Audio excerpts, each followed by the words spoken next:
guys, and I'm the one to slaughter this horse. So this is my first time. So guys, are you ready? Yes, we are ready to kill. So horse, we are ready to kill you now. Poor horse.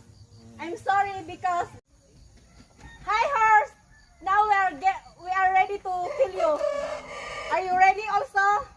Because this is your last day today. We're going to kill you and later on we will all together to eat you. Are you excited? Yes, I'm so excited. So okay.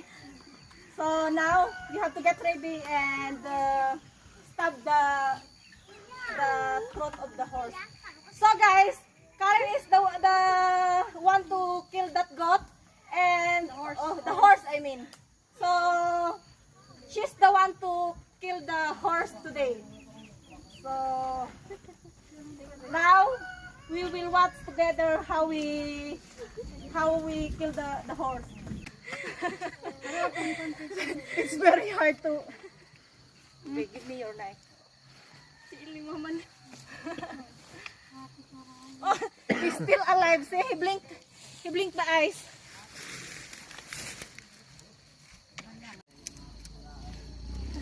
Hi! We're so happy guys. Finally we slaughtered the horse already. This is the third horse we slaughter. Yes. See, congrats.